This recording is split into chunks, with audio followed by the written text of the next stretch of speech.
This jot shot has been harder to write than I expected. It took me a couple rewrites, but I think I can finally deliver something that I'm happy with. This week's jot shot is brought to you by my dude, Giovanna. We were in Discord and he suggested to me, hey, why don't you make a video about your favorite horror movie and what got you into the genre? This sounds simple enough, right? But it was definitely way harder than you'd think. Asking me to talk about horror movies for one video and keeping it like under 10 minutes is like ordering a pizza and only getting the crust. So, all of this being said, let's begin. Horror movies have been a pretty big part of my life. I don't really remember a time without it because it's just always been there. It would honestly be easier to find the needle in the haystack than it would be to pinpoint where my love of the genre began. If I had to come up with some sort of guess, I guess it would be a culmination of like Goosebumps, Bone Chillers, Are You Afraid of the Dark, Tales from the Crypt Keeper, and the animated telling of Ray Bradbury's story, The Halloween Tree. Now, it's been actual ages since I've seen The Halloween Tree, but I guess I liked it so much that my mother decorated a tree in my grandmother's backyard as a surprise one year. There were other things that were a pretty big deal to me too, like Scary Stories to Tell in the Dark, or some of the Disney Channel movies like Don't Look Under the Bed and Phantom of the Megaplex, and of course, the Wonderful World of Disney presentation of Tower of Terror. That was a really big one too.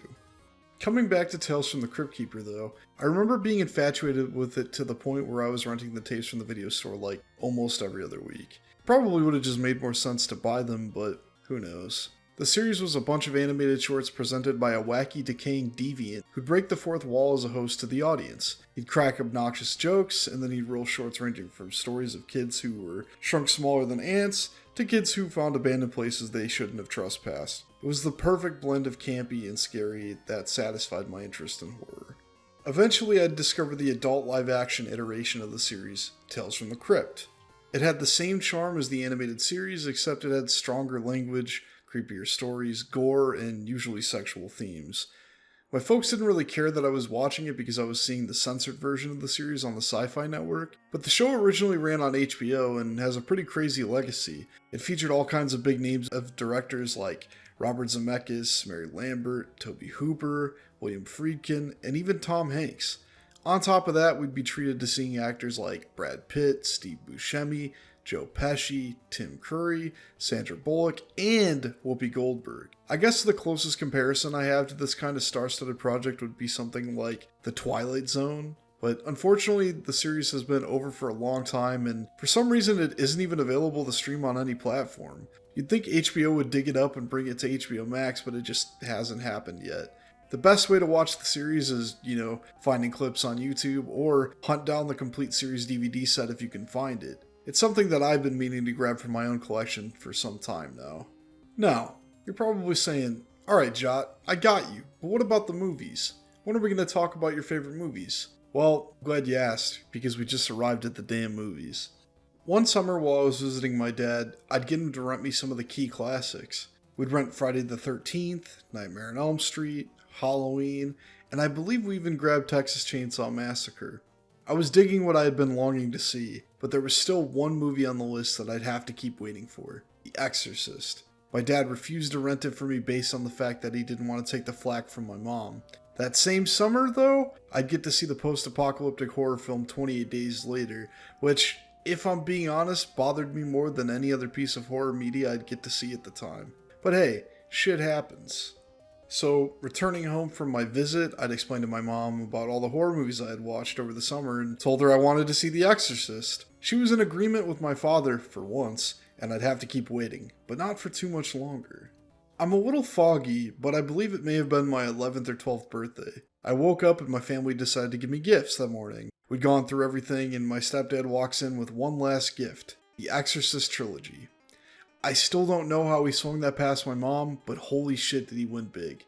And now, for reference, The Exorcist has multiple versions. The one included in the gift was the quote-unquote version you've never seen. As if the movie wasn't already ominous as all fuck to me at this point, this really added the cherry on top. I went up to my room, closed the blinds, and proceeded to scare the ever-living fuck out of myself. If you've never seen The Exorcist, I'll do my best to sum it up for you. It's a story about a young girl named Reagan who discovers a Ouija board. She uses the board and develops a relationship with an entity named Captain Howdy. The entity, having darker intentions, possesses Reagan and thus needs an exorcism. It's also about the line between religion and science, and features a priest who is undergoing a crisis of faith. Even though the film came out in 1973, it would pack more punch than most modern films. I've watched a lot of different movies, and there's not many I'd put in the same ballpark in terms of having a massive effect on me. It's kind of sad to hear newer generations say that they don't enjoy the film, or that it's either boring or not scary to them. This is probably more to do with the genre and the world changing, but I hope that one day people can come to appreciate the film the way that older generations do.